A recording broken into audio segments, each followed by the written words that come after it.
Brian Schaefer, o caso que deu início ao Detetive do Sofá e o primeiro desaparecimento que eu investiguei de verdade. Em um momento, ele estava cercado de pessoas num bar lotado e no momento seguinte, o bar estava fechado, todo mundo foi embora e o Brian nunca mais foi visto.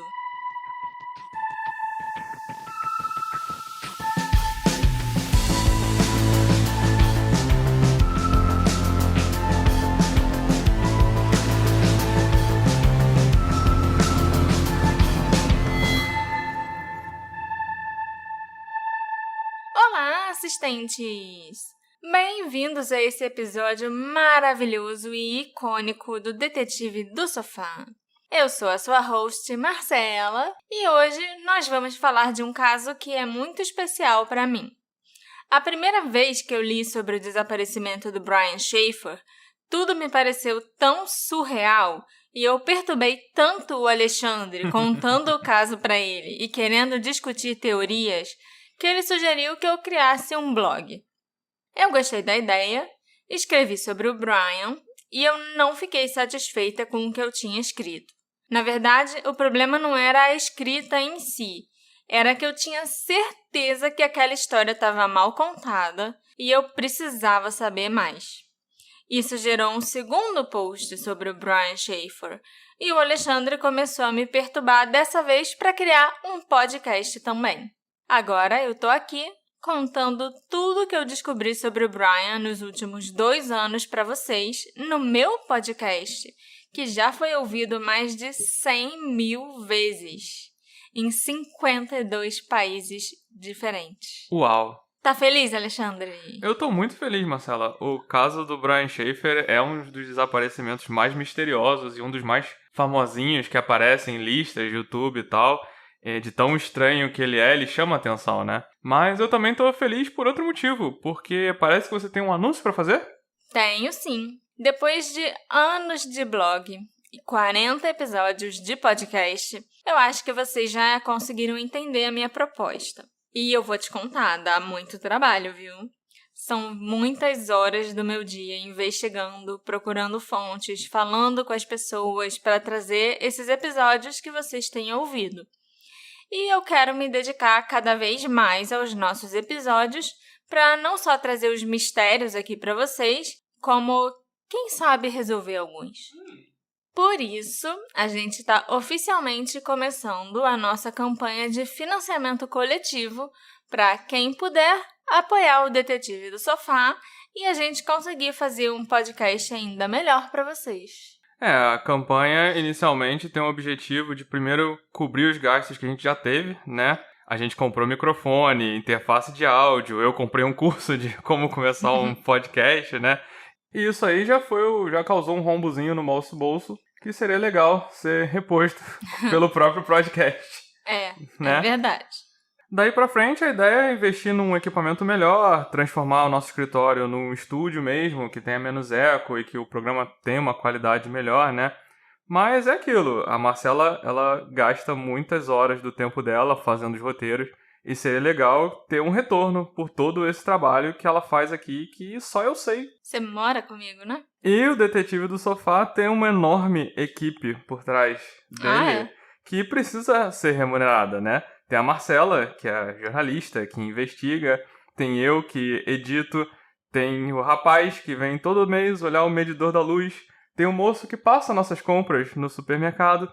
Essas pessoas também precisam ser pagas, porque sem elas, também não tem Detetive do Sofá. Você é muito, muito bobo. Não, é porque eu perguntei pro Teixeira do Overloader, que eles já fizeram uma campanha com bastante sucesso de financiamento coletivo. E eu perguntei, vem cá, você tem alguma dica? Ele falou, olha, é bom você ser honesto com seus ouvintes do porquê que você precisa do dinheiro. E no fundo, é isso, gente. A gente trabalha nisso, é um trabalho, principalmente pra Marcela, mas a gente tem nossas contas pra pagar também, né? Tem. Toda a internet que eu gasto, todos os créditos no Skype, pra ficar fazendo ligação internacional. É verdade. Por enquanto, tem 2 formas de vocês apoiarem o Detetive do Sofá. A primeira é pelo PicPay. É só procurar Detetive do Sofá, tudo junto, e assinar. A segunda é pelo Orelo mesmo. Quem escuta a gente por lá já viu que tem um botão apoiar, e lá você pode colocar um apoio mensal pra gente.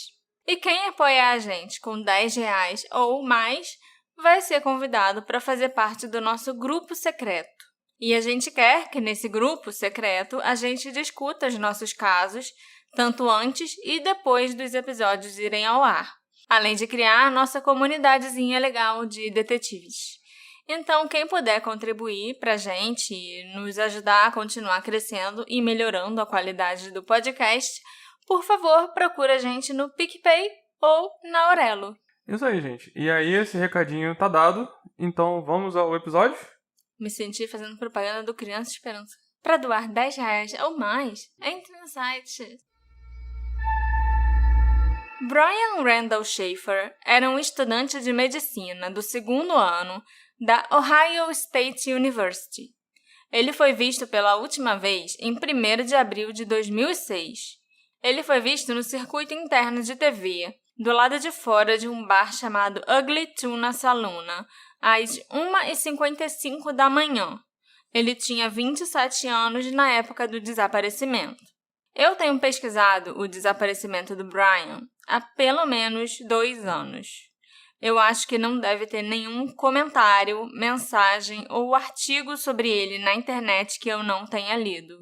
É sério. Esse caso foi a minha primeira obsessão, porque ele parecia estranho e surreal demais, sabe? Como assim uma pessoa entra num bar e nunca mais sai? Inclusive, eu acho até que é por isso que existe tanta coisa sobre o desaparecimento do Brian na internet.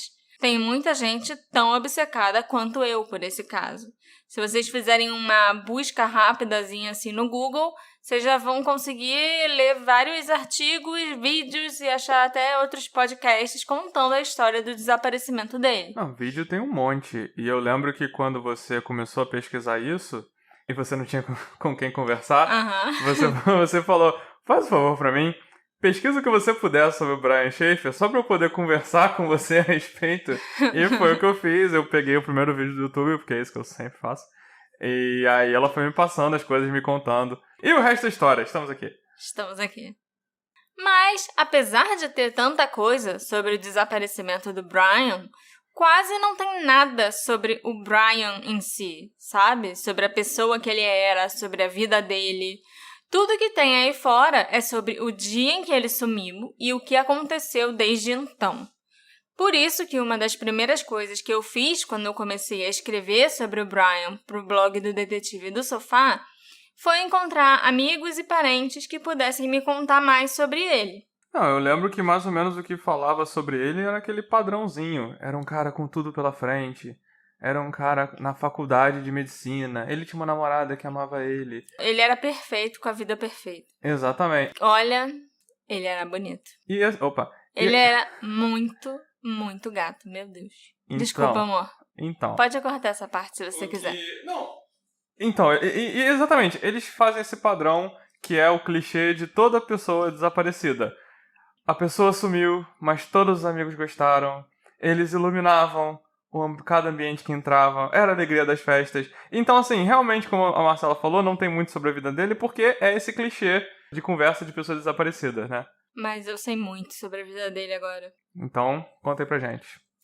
O Brian nasceu no dia 11 de fevereiro de 1979, em Baltimore, Ohio. Ele é filho do Randy e da Renee Schaefer e tem um irmão 2 anos mais novo chamado Derek. O pai dele era eletricista e a mãe enfermeira. Os Schaefer também têm uma família enorme por parte de pai, com muitos tios e primos, e todos se davam super bem, viajavam juntos nas férias e eram muito unidos. O Brian era um ótimo jogador de tênis desde pequeno, e ele se destacou muito no estado de Ohio na adolescência. Ele também começou a se interessar por música quando surgiu o grunge no início dos anos 90, e era muito fã do Nirvana e do Pearl Jam. Quem não é, né? Pelo amor de Deus. Sim. Alexandre não é. Ele, inclusive, tem uma tatuagem do Pearl Jam no braço esquerdo. O Brian ainda aprendeu a tocar guitarra, deixou o cabelo crescer e começou uma banda com os amigos do colégio. Ele com certeza era popular naquela época da escola e era o crush de muitas menininhas. A banda dele chegou até a fazer shows em festas, nas casas de amigos e nos bailes da escola, né? Colégio americano sempre tem aqueles bailezinhos De e fim tal. de ano e tal. O Brian era um ótimo aluno, além de se destacar no esporte e na música. Ele chegou até numa semifinal do campeonato estadual de tênis, mas aí o treinador disse que ele tinha que cortar aquele cabelo ridículo.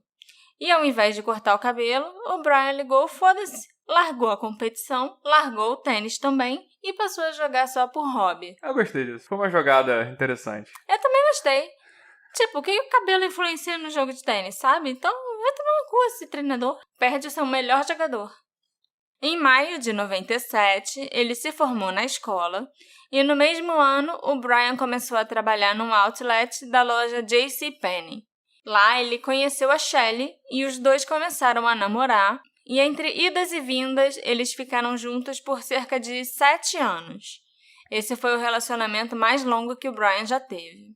Em agosto de 97, o Brian começou a faculdade na Universidade de Ohio. Ele cursou algumas matérias da área de administração e ciências da computação. Ele chegou até a frequentar as aulas por 1 ano, mais ou menos, mas em maio de 98 ele decidiu fazer uma pausa na faculdade e tirar 1 ano sabático. Nesse ano, ele só queria saber de música, da banda dele, de festas e estava bebendo demais. Ele chegou a ser preso por dirigir embriagado. Foi depois dessa prisão que o Brian resolveu tomar jeito na vida. Aí ele parou de beber, passou a ter um estilo de vida mais saudável, frequentar a academia, cortou o cabelo, dessa vez porque ele quis, não por pressão de um treinador, e resolveu voltar para a faculdade, mas dessa vez ele decidiu fazer cursos voltados para a área médica. O vínculo com a mãe e a carreira dela como chefe de enfermagem de um importante hospital local persuadiram o Brian a seguir uma carreira parecida com a da Renée. O curso que o Brian resolveu fazer, então, foi microbiologia com especialização em genética molecular. Eita. Porra, sei nem o que é isso. Ele se formou em maio de 2003 e depois de se formar, ele tirou 1 ano para trabalhar como assistente de radiologia no mesmo hospital onde a mãe dele trabalhava. Uma coisa que me chamou a atenção quando eu estava no modo stalker e encontrei até uma das redes sociais que o Brian tinha, o MySpace, é que lá no perfil dele estava escrito que ele queria muito deixar a mãe orgulhosa e que a carreira na medicina era temporária. O que ele queria mesmo era ser músico, montar uma banda de rock, largar a medicina quando ele estivesse fazendo sucesso e ficasse rico. Ele também dava a entender que ele só tinha escolhido a área médica porque era o que a mãe queria que ele fizesse. Em agosto de 2004, o Brian começou a cursar medicina de fato. Lá nos Estados Unidos é diferente daqui. Você tem que fazer uma faculdade na área de biologia ou na área de saúde em geral e depois você faz a faculdade específica de medicina. Na verdade, eu acho que é assim para quase todas as áreas lá. Eu não tenho certeza, não pesquisei tanto a fundo sobre isso. Tem o negócio do major e do minor também. Pois é. O minor dele era, tipo, microbiologia e o major seria med school, sabe? Aham. O primeiro ano dele como aluno de medicina foi bom, com muitas noites sem dormir estudando, mas ele tirou notas boas e não teve dificuldade em quase nenhuma matéria. Na primavera de 2005, entre março e maio, o Brian viajou para Porto Rico para estudar. Vários alunos foram juntos para o país, tipo no intercâmbio, e eles trabalharam como voluntários em hospitais. Que legal. Só que o Brian não voltou para casa junto com os colegas. Mas calma, gente, ainda não foi aqui que ele desapareceu. Na verdade, ele, que falava espanhol fluentemente, resolveu ficar mais tempo em Porto Rico, aproveitando a ilha, fazendo amigos e se divertindo um pouco. Com certeza eu faria a mesma coisa. No total, o Brian acabou ficando no país por cerca de 6 meses. Quando ele voltou para Ohio, em setembro, ele recomeçou as aulas da faculdade e começou a namorar uma colega que também era estudante de medicina, chamada Alexis Wagner. A vida do Brian estava muito boa. A vida do Brian. Always look on the bright side of life. Alguém vai entender essa referência. Se eu deixar na edição. Com certeza. Se eu não cortar. Mas então a vida do Brian tava muito boa. Ele não consegue falar isso sem rir, né? Não.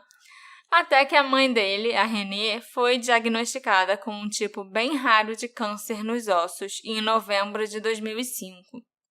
E ele era muito próximo da mãe, como vocês já devem ter percebido.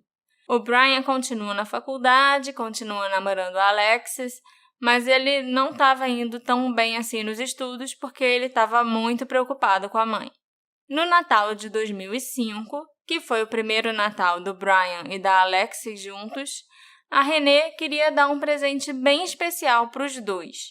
E sabendo como o filho amava a praia, ela resolveu dar uma viagem para Miami para eles dois no Spring Break de 2006. O Brian ficou muito animado e ele e a Alexis passaram horas no computador planejando todos os detalhes da viagem.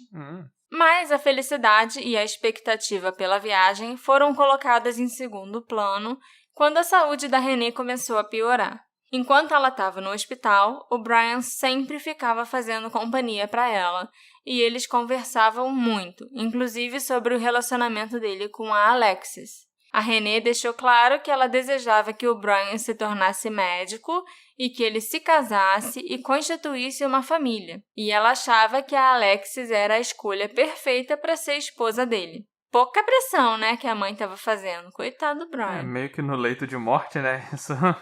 Isso mexe muito com a cabeça da pessoa. Com certeza. A mãe chegou a falar com o Brian sobre um pedido de casamento e a Renée até pediu a um dos médicos com quem ela trabalhava que sugerisse um joalheiro para o Brian. Ela ainda deu dinheiro para que o filho mandasse fazer um anel de noivado para Alexis. Opa! Não é tipo, vai na Tiffany's e compra, que já seria uma fortuna, mas vai nesse joalheiro e manda fazer um anel. Bacana. Em 6 de março de 2006, a Renée faleceu. E por mais que ele já estivesse se preparando e soubesse que isso ia acontecer logo, o Brian ficou completamente arrasado.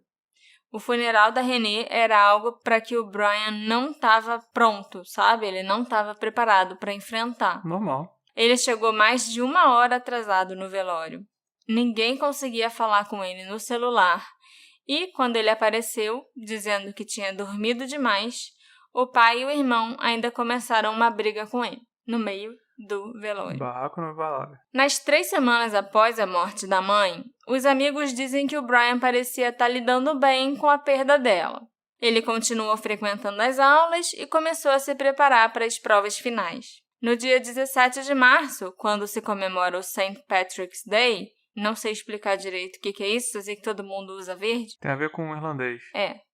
O Brian se juntou aos seus amigos, incluindo aí o Clint Florence, para as festividades.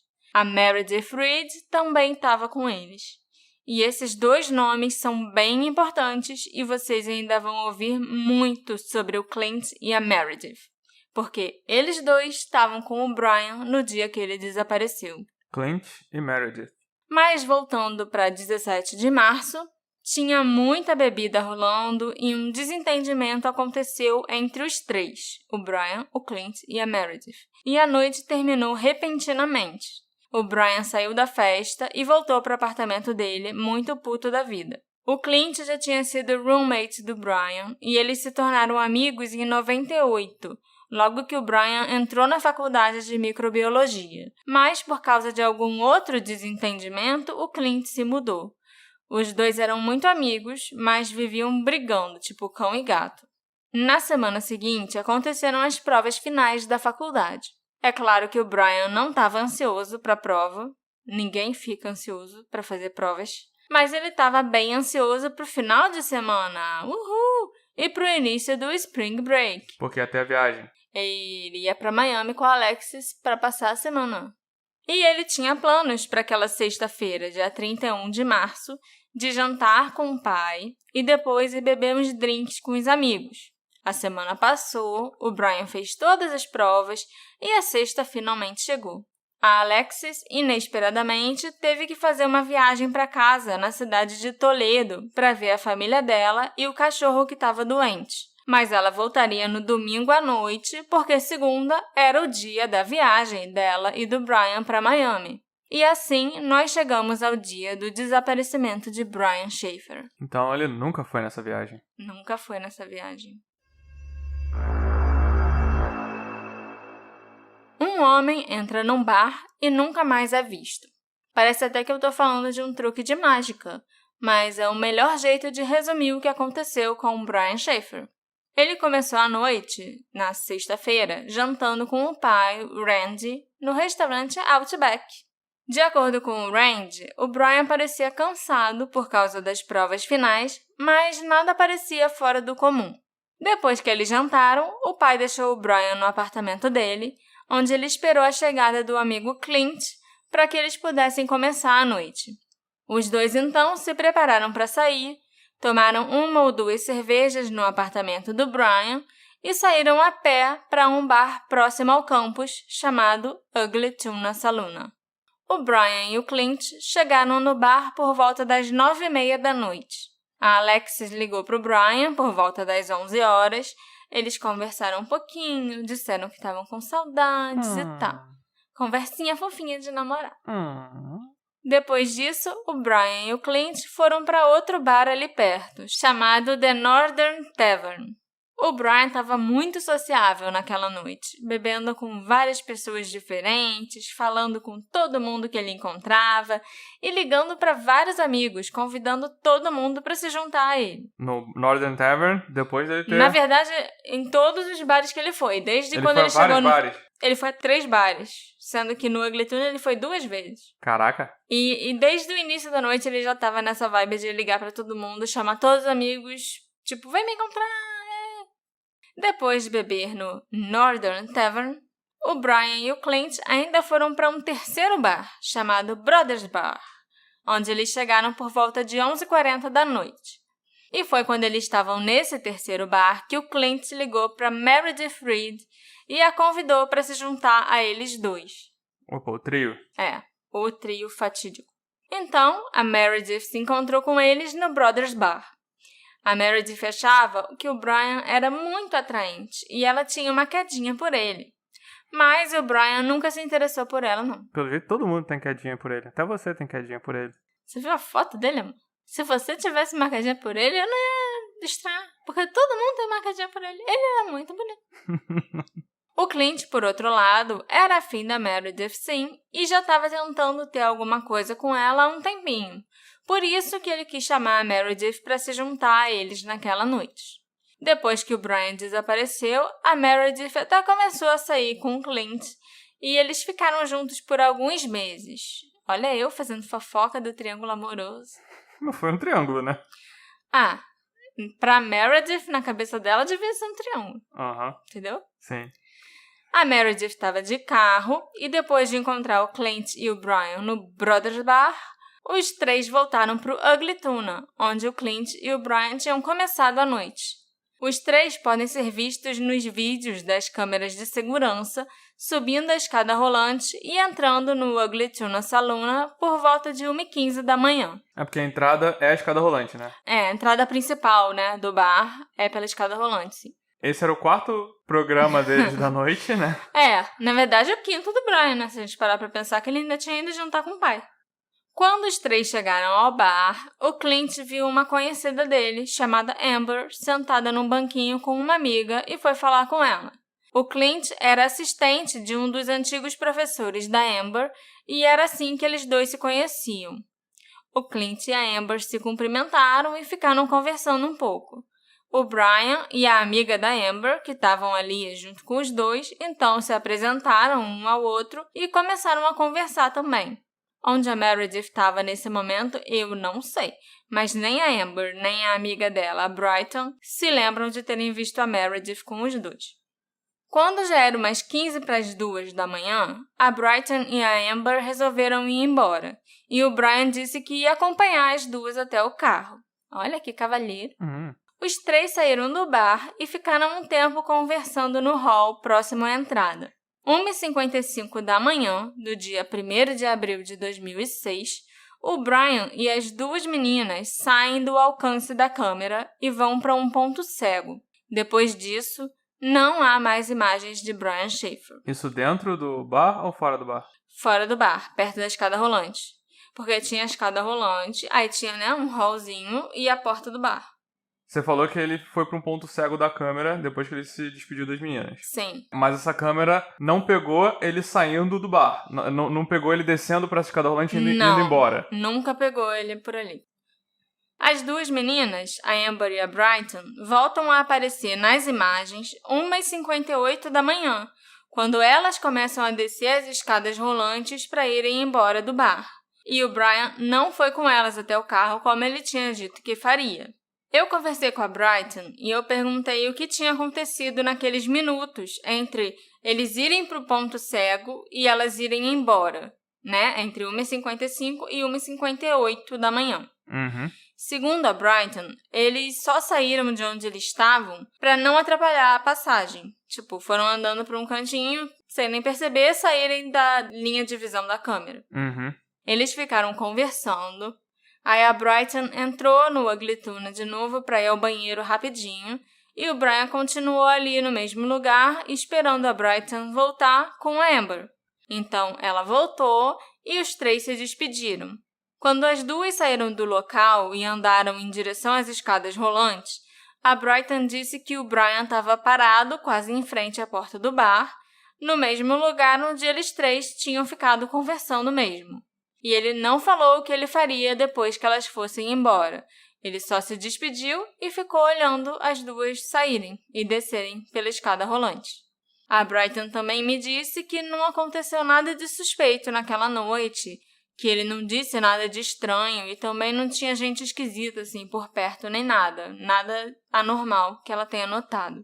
2 minutos depois que as meninas vão embora pela escada rolante, exatamente às 2 da manhã, o Clint e a Meredith também podem ser vistos na câmera descendo as mesmas escadas que a Amber e a Brighton tinham descido. Os dois pegaram o carro da Meredith e foram embora. O Brian não estava com eles. Então a Amber e a Brighton foram as últimas pessoas a ver o Brian vivo. Isso. Antes deles dois irem embora, a Meredith usou o telefone do Clint para ligar para o Brian, mas ele não atendeu. Ela então deixou uma mensagem perguntando onde ele estava e dizendo que eles estavam indo embora. Na entrevista que o Clint deu para a polícia, ele afirmou que o Brian fazia muito isso, tipo, saía com eles, assim, com os amigos, mas acabava encontrando outras pessoas, ia fazer outras coisas, ou então sumia, assim, com outros amigos Dava os perdidos. Aí ele presumiu exatamente isso, que ele tinha levado um perdido do Brian, o que não seria anormal de acontecer. Não chama atenção. Não. O Clint também disse que depois que ele falou com a Amber, quando ele chegou no bar, ele e o Brian e a Meredith tomaram um shot, deram uma circulada pelo bar, sentaram num lugar legal e o Brian disse que ia falar com a banda e simplesmente não voltou. E eles não ouviram mais. A Meredith disse a mesma coisa, que o Brian disse que ia falar com alguém e nunca mais voltou. A gente sabe que provavelmente essa pessoa com quem ele foi falar, não sei se ele realmente foi falar com a banda ou não, mas a gente sabe que ele foi falar com a Brighton. Uhum. E acompanhou ela até ali a saída, o hallzinho de entrada do Ugly Tuna Saloon. Junto com a Amber? Junto com a Amber. O Clint estava trabalhando para o professor da Amber, né, como eu já falei, e como esse professor estava viajando, ele pediu ao Clint que tomasse conta da casa dele em Clintonville, que fica a cerca de meia hora de Columbus, Ohio. Foi para a casa do professor que a Meredith e o Clint foram quando eles saíram do bar. E foi lá que os dois passaram a noite. Acho que não rolou nada ainda nesse dia, não. Sei lá. Mas o Clint foi para Clintonville. É. Eu achei isso engraçado também. No sábado, por volta de 11 da manhã, a Meredith levou o Clint até o prédio do Brian, para o Clint pegar o carro dele, que tinha ficado no estacionamento na noite anterior. Quando os dois estavam no prédio, eles ligaram e mandaram mensagens para o Brian, mas não tiveram resposta. A Alexis também tentou ligar para o Brian várias vezes no sábado e ele não atendeu. Ela presumiu que ele tivesse bebido demais na noite anterior e estava dormindo no sábado para curar a bebedeira e a ressaca.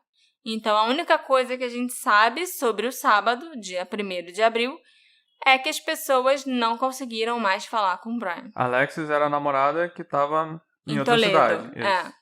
No domingo, dia 2 de abril, a Alexis voltou de Toledo. E ela continuava sem ter notícias do Brian o dia todo. Ela ligou para o pai dele, o Randy, para ver se os dois tinham se falado, mas o pai não falava com ele desde o jantar na sexta-feira. Ela também ligou para o Clint, que disse para ela que não via o Brian desde a hora que eles se separaram no bar. Quando a Alexis chegou em Columbus, ela foi direto para o apartamento do Brian e descobriu que ele não estava lá, mas também não tinha nada fora do comum. Tava tudo normal, tudo no lugar, organizadinho e tal. Uhum.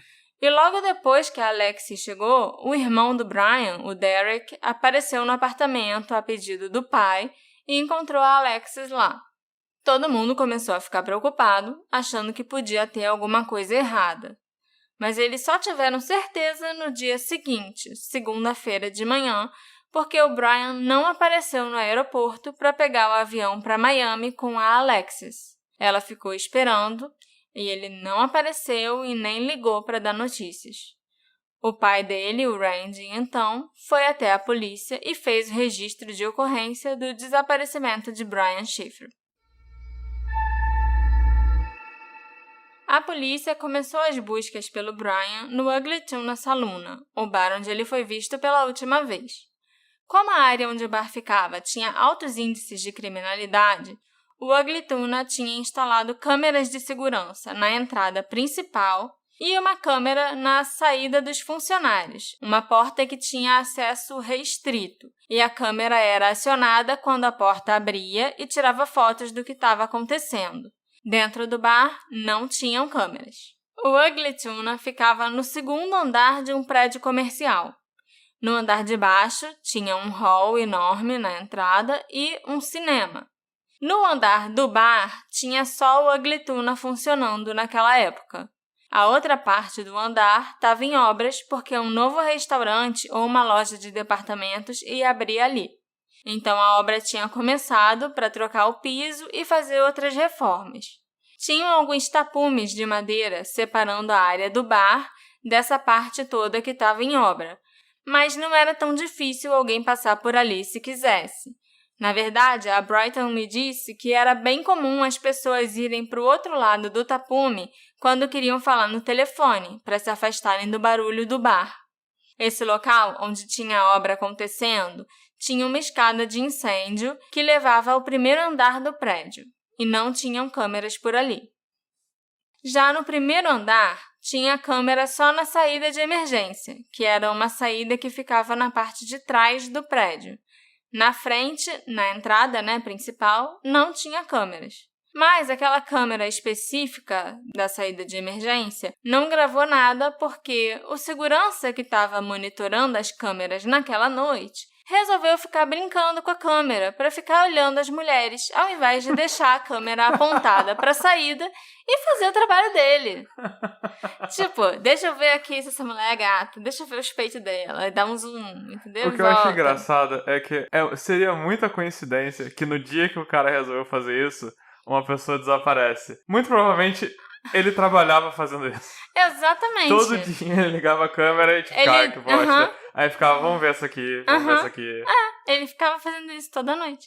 A polícia revisou os vídeos da câmera da porta de entrada do bar e as imagens mostravam Brian, Clint e Meredith subindo as escadas rolantes de frente para a porta e entrando no bar 1h15 da manhã. O Brian é visto novamente nas imagens 1h55 conversando com a Amber e Brighton. E como a gente sabe, eles vão para o ponto cego e não mostra o Brian saindo do bar depois. A outra câmera, a da porta dos funcionários, a saída dos funcionários, mostrava várias pessoas saindo e entrando por ali, mas não mostrava o Brian. Tinha funcionários tirando lixo, tinha fornecedor entrando com mercadorias, a banda também entrou e saiu por aquele local, e várias pessoas também saíram por ali para ficar conversando com os caras da banda depois. O único problema é que teve algum momento naquela noite que essa câmera parou de funcionar. Eita. Não se sabe exatamente o que aconteceu. Deve ter sido uma queda de luz ou alguma coisa assim, mas alguns minutos de monitoramento daquela porta não foram registrados. Foi segurança de novo. Não, dessa vez não. Porque essa câmera era tinha um sensor, sabe? Não tinha mulher passando? Não tinha mulher passando e ela funcionava... a porta abriu, aí o sensor de movimento era ativado e a câmera batia 3 fotos. Entendeu? Era foto, né? Era foto. Entendi. Os policiais solicitaram as imagens das câmeras de segurança dos outros bares e lojas da região, para ver se encontravam alguma explicação para como o Brian poderia ter saído do Ugly Tuna Saloon e por onde ele teria passado. Mas nenhuma filmagem de nenhuma câmera da região o mostrava. A busca por Brian se estendeu por todo o campus. Policiais trouxeram cães farejadores, inspecionaram as ruas e todas as lixeiras da região. Foram de porta em porta perguntar se alguém tinha visto o Brian, espalharam cartazes com fotos. Até o sistema de esgoto da cidade foi investigado. Mas nenhuma informação útil foi encontrada. No apartamento do Brian, nada parecia ter sido revirado ou roubado, e o carro dele ainda estava estacionado lá no prédio. Depois de procurar por milhas de distância do bar em todas as direções, os investigadores começaram a considerar outras possibilidades. Como a mãe dele tinha falecido há menos de 1 mês, foi especulado que ele poderia ter partido por vontade própria, para se afastar e ficar de luto, em paz e sozinho. Mas não ia ser pego por nenhuma câmera? Pois é estranho isso, não é mesmo assim? Não tem que pensar, pensa alguma coisa. Todos que viram Brian naquela noite, incluindo seu pai, foram chamados para testemunhar e fazer testes do polígrafo. A Meredith Reed e o Randy Schaefer passaram nos testes, assim como outras pessoas que tiveram contato com o Brian. O amigo Clint Florence, no entanto, se recusou a fazer o teste, seguindo o conselho do advogado dele. Muita gente acha que isso torna o Clint um suspeito, mas o teste do polígrafo é a maior furada, gente. Nunca façam o teste do polígrafo. Qualquer advogado, inclusive, vai te aconselhar a não fazer o polígrafo se a polícia sugerir isso. Eu não, vou falar pra fazer. Eu já acho que já é clichê falar pra não fazer teste do polígrafo. Eu quero ser diferentão e vou falar, faz sim. Aí fode teu cliente. Acredite nos seus sonhos. Fala a verdade e acredite nos seus sonhos. Nossa. Você tá dando um péssimo exemplo aqui, amor. Um péssimo exemplo. O que eu acho realmente estranho e que deixa, assim, um ar de suspeita pairando sobre o Clint é que depois dessa ocasião, em que a polícia pediu para ele passar pelo polígrafo, ele contratou o advogado, se recusou a fazer o teste e ele nunca mais falou a respeito do desaparecimento do Brian. Com ninguém. Com ninguém. Ele não deu mais nenhuma entrevista e nem com a própria polícia ele falou mais. O advogado dele diz até hoje que ele já contou tudo o que ele sabia. Então, não tem por que ele ser questionado novamente. E isso sim é esquisito pra mim, né? Já que os dois eram supostamente grandes amigos e já tinham sido até colegas de apartamento. E aí você simplesmente se fecha e diz que não vai conversar e não vai mais falar com ninguém. Geralmente, se é o teu grande amigo, você vai ajudar a procurar, você vai correr atrás, né? Então, com um comportamento que chama bastante atenção. E como é um caso famoso, muita gente suspeita do Clint. Principalmente por causa do polígrafo. Mas a minha suspeita não é nem por causa do polígrafo, é pelo comportamento dele mesmo. Ele nunca mais falou sobre o caso, não parece que se empenhou em descobrir o que aconteceu com ele. Não, nem um pouco. Comigo ele não quis falar. Eu mandei e-mail pro advogado dele. Porque eu não consegui o e-mail dele, né? Mas aí eu mandei pro advogado dele. Mas aí o advogado me mandou uma resposta lá falando que não, ele não fala sobre isso e ele não tinha nenhuma declaração a dar, nem por meio do próprio advogado e blá, blá, blá, blá, blá, blá. Muito menos pra uma jornalista brasileira. Ai, que horror. Não, ele não falou isso não. Aí eu ia ficar com muita raiva. A polícia diz que o Clint nunca foi considerado uma pessoa de interesse nesse caso. Ele só é a suspeita dos detetives da internet mesmo. Mas vocês vão se surpreender quando souberem quem foi a primeira pessoa de interesse da polícia nesse caso. Foi o pai do Brian, Randy Schaefer.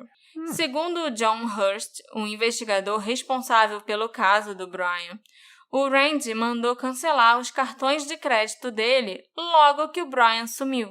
E isso foi muito suspeito para a polícia, porque todo mundo sabe que uma das formas mais fáceis de rastrear alguém desaparecido é através do cartão de crédito ou de débito. Quando a polícia entrou no caso, na segunda-feira, essa possibilidade já não existia mais. Depois disso, o Randy se submeteu ao polígrafo e o seu paradeiro na noite do desaparecimento do filho foi verificado.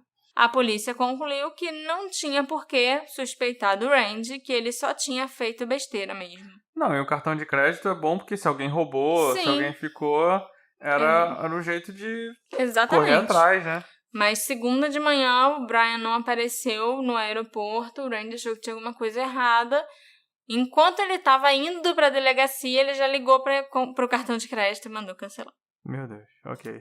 A Alexis continuou ligando para o celular do Brian toda noite por meses após o desaparecimento. E sempre caía direto na caixa postal.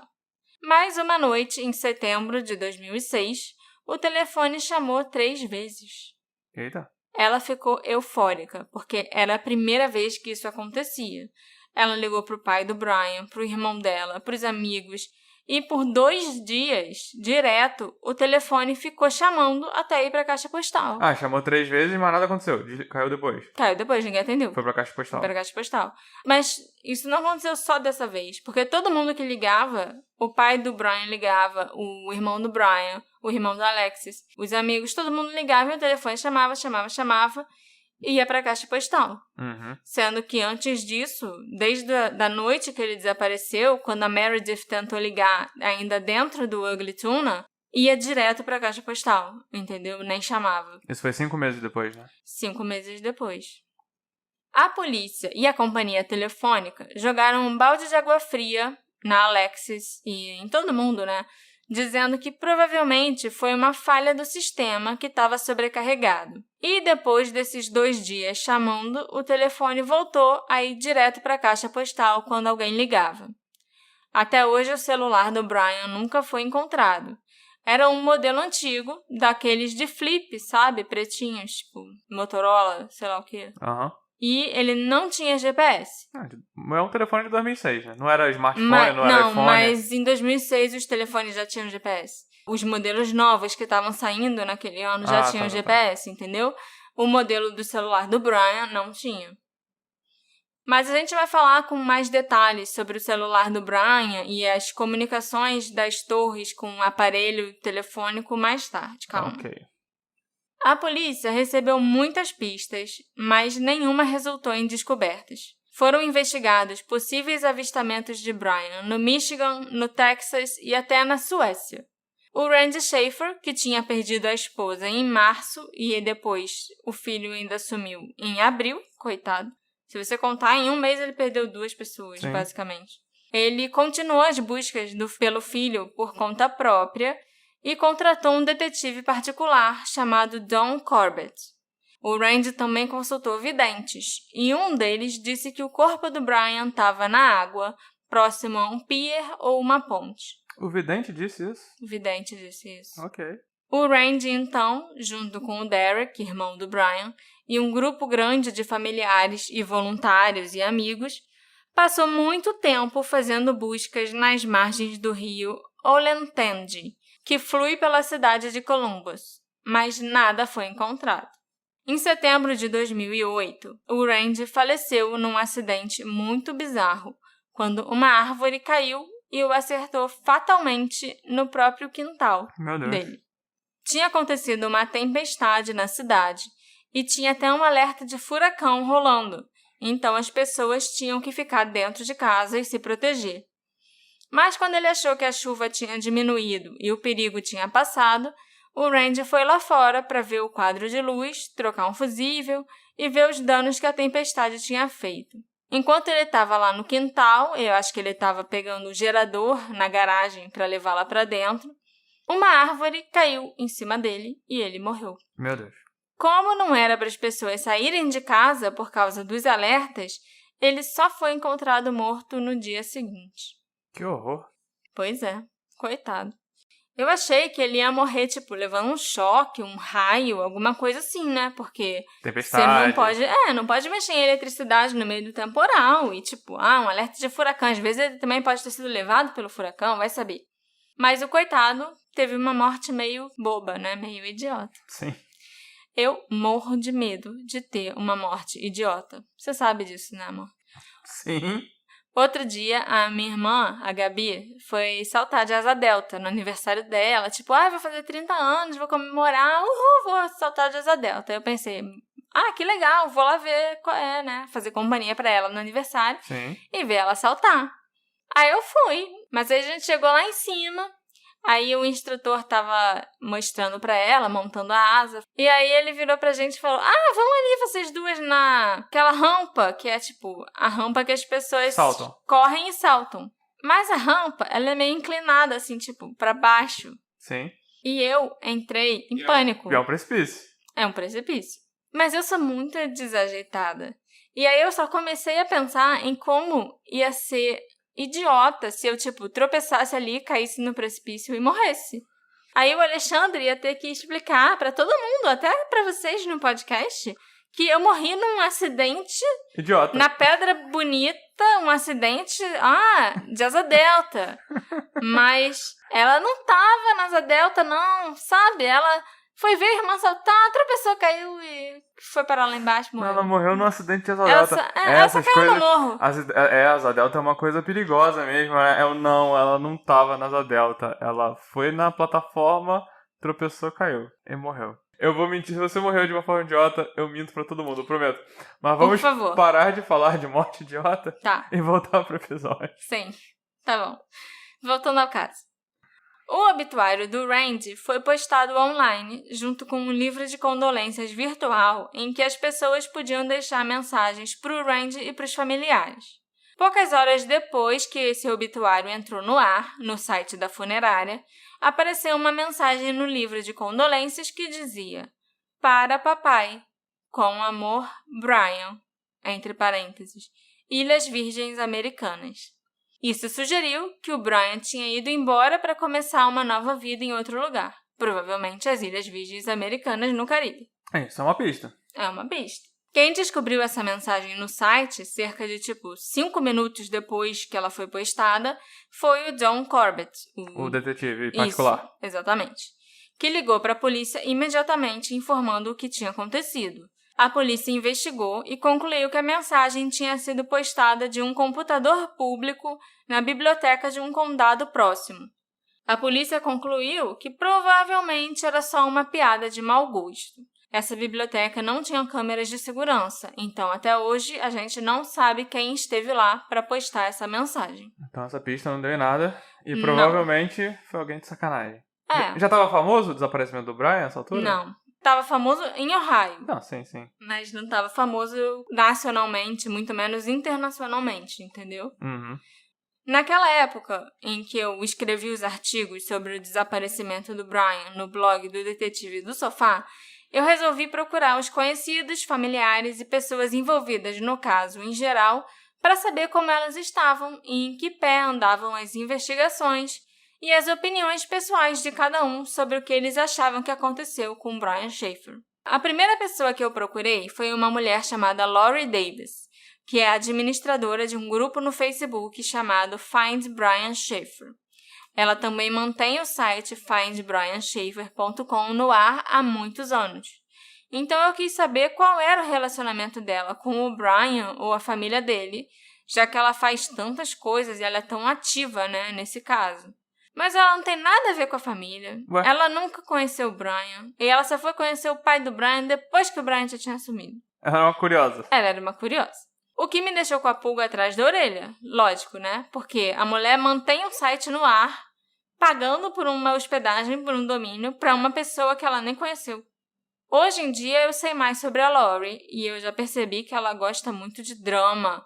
Tá no meio do... Ser a protagonista... Não, nem ser a protagonista não, mas só tá no meio do acontecimento, entendeu? Entendi. De estar participando do drama que estiver acontecendo. E onde tá acontecendo a discussão é no grupo dela, né? É. Eu, inclusive, nem faço mais parte do grupo do Facebook, que é administrado por ela, não. Mas, assim, a Lori foi bem legal comigo, eu não posso reclamar.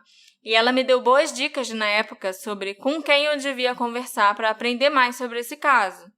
Agora sim. Foi a Lori que me botou em contato com o Don Corbett, um investigador particular que foi contratado pelo Randy Schaefer, com o Dan Schaefer, que é primo do Brian, com a Kelly, uma jornalista americana que investiga o caso do Brian há anos. E ao contrário de mim, que faço no máximo uns 2 episódios por caso que eu investigo, ela é 100% focada no caso do Brian. E a Kelly é incrível, ela é extremamente dedicada a esse caso e ela foi muito generosa e me autorizou a usar muito do material que ela conseguiu juntar ao longo dos anos. Além de me botar em contato com essas pessoas, a Lori recomendou que eu tentasse falar com o Clint e a Meredith, é claro, com a Shelley, a ex-namorada do Brian, com quem ele ficou por 7 anos, com o Derek Schaefer, o irmão dele, e com o policial responsável pelo caso, o John Hurst. Quem já leu o blog sabe que eu falei com muitas dessas pessoas que me descreveram como era o Brian, como era a família Schaefer, e que eu fiquei muito feliz na época de ter conseguido conversar com tanta gente e escrever um artigo tão legal para o blog. A primeira coisa importante que eu descobri era que o Brian não era o bom moço perfeitinho que ele parecia ser. Tudo que eu lia sobre ele na internet dizia que ele era um rapaz maravilhoso, com uma família maravilhosa, e que tudo na vida dele era maravilhoso, perfeito. Mas o primo dele, o Dan, já quebrou logo de cara essa imagem que eu tinha dele. Ele descreveu o Brian como um camaleão, que se adaptava às circunstâncias com muita facilidade. Outra coisa que me chamou bem a atenção é que na internet todos os relatos diziam que o Brian estava bem e não teria motivo nenhum para desaparecer. A vida dele era maravilhosa e perfeita. Ele ia pedir a namorada em casamento, ele ia viajar no dia seguinte, eu lembro disso. Mas agora, vocês sabem que isso não é verdade, Acho que tudo que eu falei aqui já mostra que as coisas eram um pouco diferentes da vidinha perfeita. O Don Corbett me disse que o Brian estava sob muito estresse e muita pressão. A mãe dele tinha morrido, ele estava tendo sérios problemas com o pai, ele tinha um empréstimo que girava na casa dos 6 dígitos para pagar os estudos, algumas dívidas no cartão de crédito. Ele só estava fazendo medicina para deixar a mãe feliz. Então, assim, ele estava sob pressão de várias áreas diferentes. A conversa com o Don também serviu para abrir meus olhos sobre o porquê não é tão simples localizar o Brian caso ele esteja vivo. Há uma grande diferença entre uma pessoa procurada e uma pessoa desaparecida. As pessoas não prestam tanta atenção em pessoas desaparecidas quanto prestam em criminosos. Os criminosos têm fotos espalhadas por todo o mundo, estão na televisão, as pessoas têm medo deles, então elas ficam atentas. O Brian pode estar lá fora e ninguém está prestando atenção. Ele, inclusive, pode estar usando o próprio nome ou algum nome parecido e passando despercebido. O Don também me disse que a polícia não compartilha nada das investigações e nada do que eles descobrem com ele. Hoje em dia, o Don ainda investiga o caso do Brian como uma forma de homenagear o amigo Randy, a quem ele prometeu que encontraria o Brian. Eu lembro muito de você falar dessas conversas com o Don. Sim, ele era excêntrico. O que eu lembro é que ele parecia querer muito ajudar. Sim, e ele mandava uns e-mails pra Marcela com o que parecia ser tudo que ele tinha, só que desorganizado. Não era nem tudo que ele tinha. Há coisas que ele abria o computador e ia dando uma olhada nos arquivos e pensando, acho que esse aqui é importante. E ia lá e mandava, entendeu? Tipo, ele nunca mandou tudo, porque eu sei que ele tem muita, muita coisa. Mas era o que dava na telha, assim, na hora, ele ia lá e mandava. E às vezes eu não entendia porra nenhuma. Aí tinha que mandar e-mail pra ele perguntando, hã? O que isso tem a ver? Qual o contexto disso? Sabe? O John Hurst também falou comigo há 2 anos atrás. Esse era o policial? E ele foi muito enfático nas declarações que ele fez pra mim. O John falou que se o Brian estiver vivo, mas não quiser ser encontrado, e se a polícia souber disso, a polícia não pode contar pra ninguém. Se o Brian dissesse a eles que eles poderiam contar pra certas pessoas, é o que eles fariam. Mas se ele dissesse que não podiam contar pra ninguém, eles guardariam o segredo pra sempre.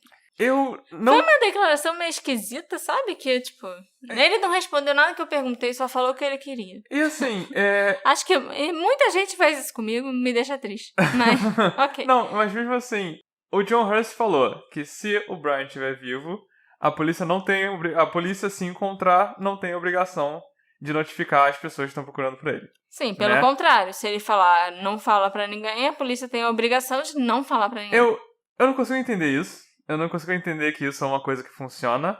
Ele só falou isso, ele não deu Nenhuma grande explicação. nenhuma legislação em que ele tava se baseando nisso.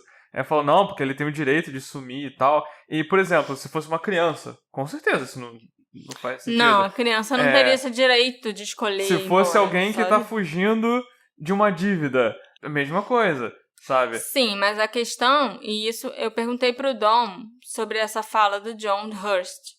Tipo, pra ver se... ele falou isso, mas assim, achei meio estranho. Então ele falou, não, é verdade. Isso parece ser verdade. Isso é verdade, porque se ele tivesse cometido algum tipo de crime, por menor que fosse, ou se ele tivesse sendo procurado por alguém, tipo, por alguma dívida, porque, sei lá, ele era tem uma dívida por bigamia, por alguma coisa assim, mas dívida não é crime, né? Só se o governo quisesse, ou com quem ele adquiriu esse empréstimo, sei lá, tivesse dado uma queixa e, tipo, mandasse a polícia procurar por ele. Mas eu acho que isso não aconteceu. Então, tipo... Ok. Mas se o Brian tivesse cometido algum crime, aí se ele fosse encontrado, a polícia falaria. Se tivesse um filho precisando de pensão, se tivesse alguma coisa assim. Mas, como ele nunca cometeu nenhum crime, até onde a gente saiba, né?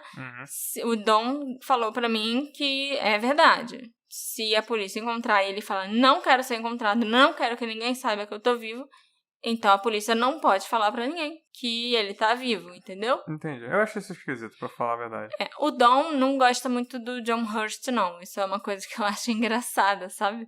Porque o John é uma das pessoas que nunca quer compartilhar as novidades, o andamento do caso, assim, com ele.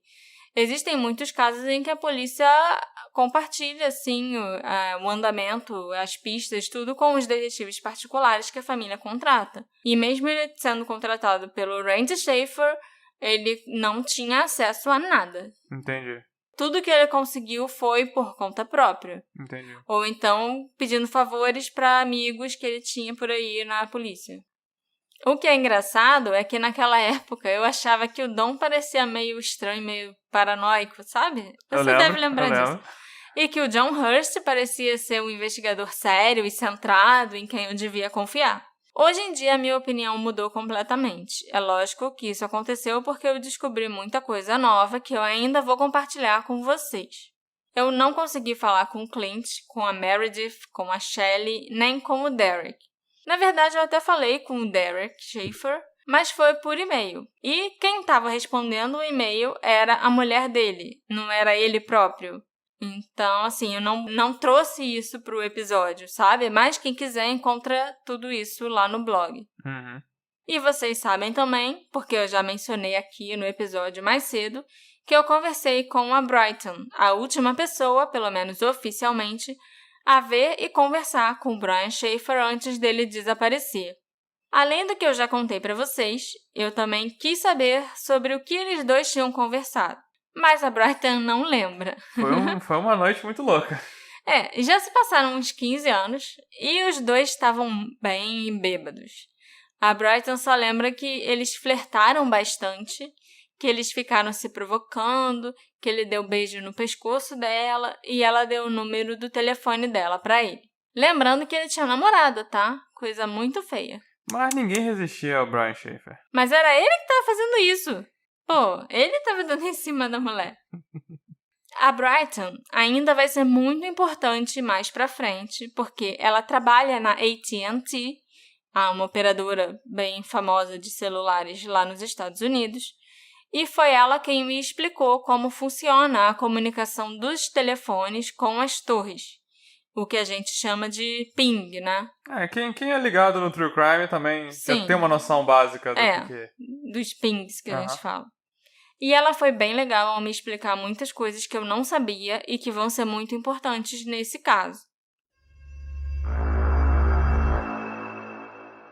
E agora eu vou falar para vocês quais são as principais teorias espalhadas na internet sobre o desaparecimento do Brian Schaefer. Adoro a parte de teorias.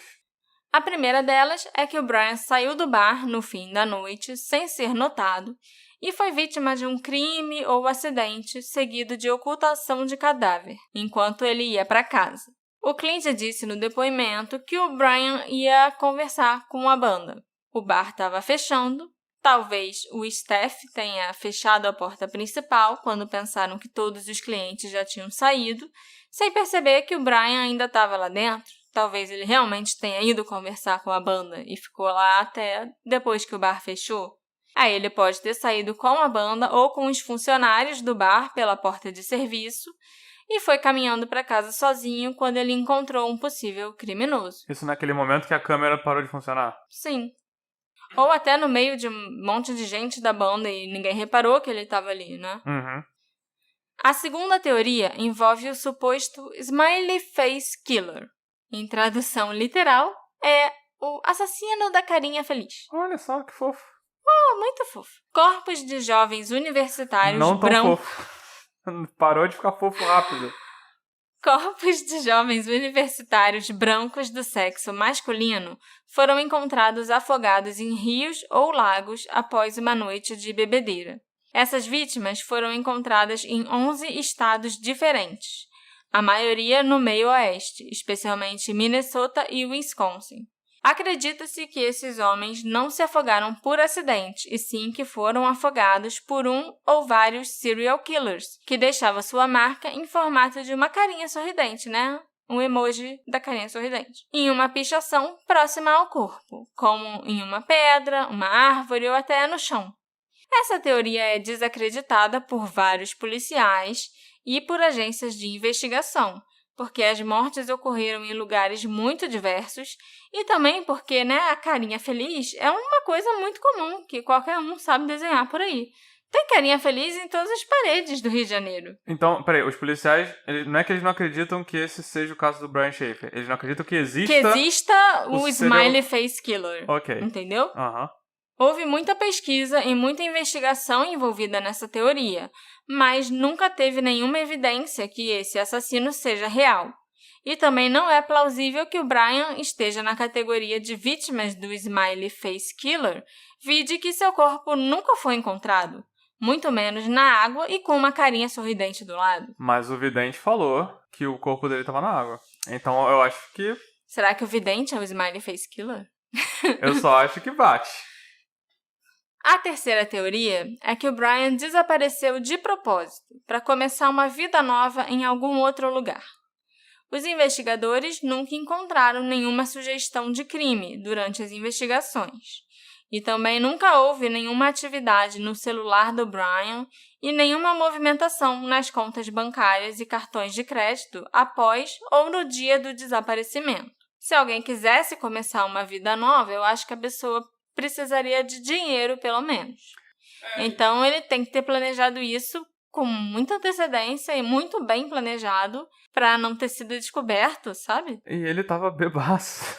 Ele bebeu pra caramba em 4 bares. Pra fazer um desaparecimento premeditado. Não, e ao mesmo tempo, eu posso estar errado, mas quando a gente vê esse comportamento da pessoa que some, mas você não consegue mais ver esse tipo de movimentação financeira, de telefone... geralmente quer dizer que ela não tá aí pra usar eles. Mas tem aquele lance do telefone que chamou em setembro, 5 meses depois. Sim. A gente não sabe o que foi aquilo, né? Dizem que foi uma falha. uma falha, mas não sei, vai que não foi. E o cartão de crédito, nem se ele quisesse muito, ele ia poder usar, porque o pai dele foi lá e cancelou na hora. Mas realmente, as contas bancárias dele nunca foram mexidas, não. E tinha um saldo, você sabe? Tinha uma graninha. E ele sacou antes, pra mostrar que... Nenhuma quantia que fosse grande pra chamar a atenção da polícia, não. Pra justificar que ele teria sumido. Não. A quarta teoria é que o Brian teria passado pelos tapumes de madeira e acabou indo parar na construção ao lado do bar Ugly Tuna Saloon. Nessa construção, tem muita gente que acha que ele pode ter caído num buraco e morrido. Sempre tem essa teoria, adoro. Em todos os casos. E o buraco teria sido coberto de cimento posteriormente. É até possível que, estando muito bêbado, o Brian possa ter pensado que seria mais rápido ir embora passando pela construção. Mas, se ele tivesse caído num buraco, os operários teriam encontrado o corpo antes de jogar cimento. Sendo que a gente nem sabe se tinha um buraco lá, porque estavam trocando o piso Amor, do segundo andar. Não era, mas você tem que sei lá. entender que tem uma construção. Se tem uma construção, quer dizer que pode ter um corpo que foi acimentado na construção. Na parede, Na parede, não, na parede, no chão, no chão. entendeu? Então, assim, eu acho interessante porque sempre Sempre tem essa a teoria da construção, como É. você falou. Os pedreiros, eles não olham o buraco que eles vão Não. encher de cimento. Não, os pedreiros não olham nada. Os pedreiros E só vai e faz. O Brian tava tão bêbado, foi uma cena de filme e uma morte idiota, como a gente falou mais cedo. Ah, Ele coitado. tava tão bêbado que ele foi cambaleando, passou pelo tapume e foi cambaleando. Aí ele, sem querer, na mesmo lance que ele tropeçou, ele ligou a betoneira, que jogou cimento pro buraco, e ele caiu de cara. E eu tô falando isso parece horroroso, mas ao mesmo tempo ele caiu de cara. Isso é porque eu não acredito na teoria da obra. Aham. E aí ele caiu de cara no buraco, só que a betoneira já tava enchendo de cimento. E ele tava bêbado. Mas aí não seria uma morte idiota, seria uma morte surpreendente e muito boa, porque ele ficou famoso até hoje, ninguém sabe o que aconteceu. Ele pode estar lá no buraco. Ele virou um mistério internacional. Não, e ao mesmo tempo, vai que o pedreiro realmente encontrou e falou: ih, tem um cara aqui, não vou falar pra ninguém, isso não é comigo, dane-se. Ai, que horror, não, acho que ninguém faria isso, gente.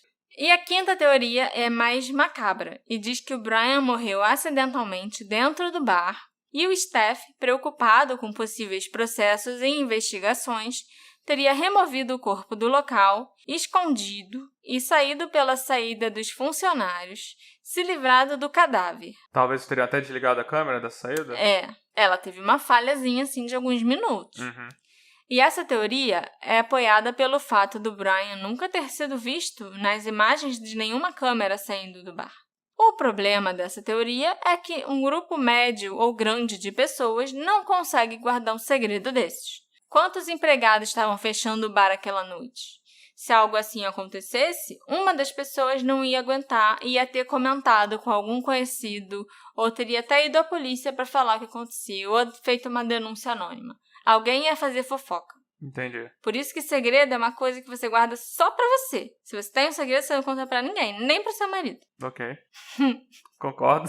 Segredo é seu e de mais ninguém. Também há quem acredite que o corpo do Brian ainda tá no bar, tá escondido em alguma parede, ou no encanamento, ou alguma coisa assim. Eu inventei. Qual dessas teorias que faz mais sucesso na internet, você sabe? Ah, que ele morreu, saiu do bar e acabou morrendo de algum jeito. Do lado de fora do bar. Do lado de Mas fora. mesmo sem ter sido pego em alguma câmera? Entendi. As pessoas ficam muito divididas entre ele morreu ou ele fugiu e, sei lá, foi embora. Ligou foda-se, foi embora. Entendi. Eu acho que são essas duas, sim, que são as mais populares. Agora, quando você vai falar de, Brian deve estar morto, aí que já tem uma gama muito ampla de teorias e discussões sobre como ele teria morrido e tal. Eu dei várias possibilidades aqui, mas existem até outras, gente. Eu só falei as mais famosas. Entendi. Marcelo, eu quero saber uma coisa de você agora. Você acha que eu atuei bem? Você acha que eu fiz bem o papel de uma pessoa que não sabe o que aconteceu com o Brian Schaefer? Acho que sim. Você fez umas perguntas, ficou curioso e tal, falando bastante assim ao longo do caso. Acho que você fingiu bem. Será que eu enganei os ouvintes? Eu acho que sim. É. Será que eles vão ficar chateados? Porque assim, gente, eu sei o que aconteceu com o Brian Schaefer. E vocês sabem por que eu sei o que aconteceu? Você é muito metido. Porque a Marcela descobriu e ela me contou. Óbvio que essa ia ser a resposta. Não sou eu que ia descobrir o que aconteceu, né? A Marcela, gente, ela tá sentada em cima desse segredo.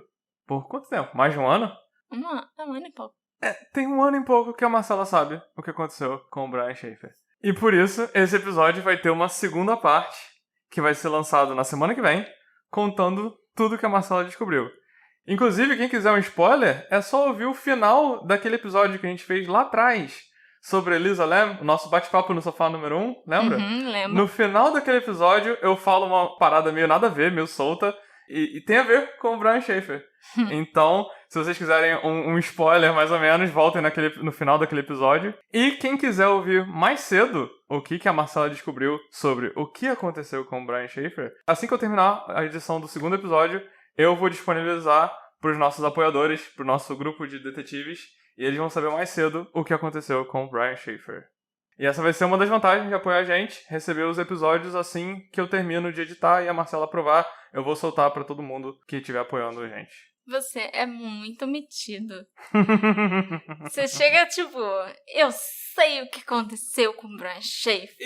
Tipo, pá, e tal. É muito engraçado isso. Parece até que foi você que descobriu, que foi você que investigou. Eu sei. Tipo, vai lá e pá, entendeu? Foi você e me contou. E é uma coisa que poucas pessoas no mundo sabem. Eu sou uma delas.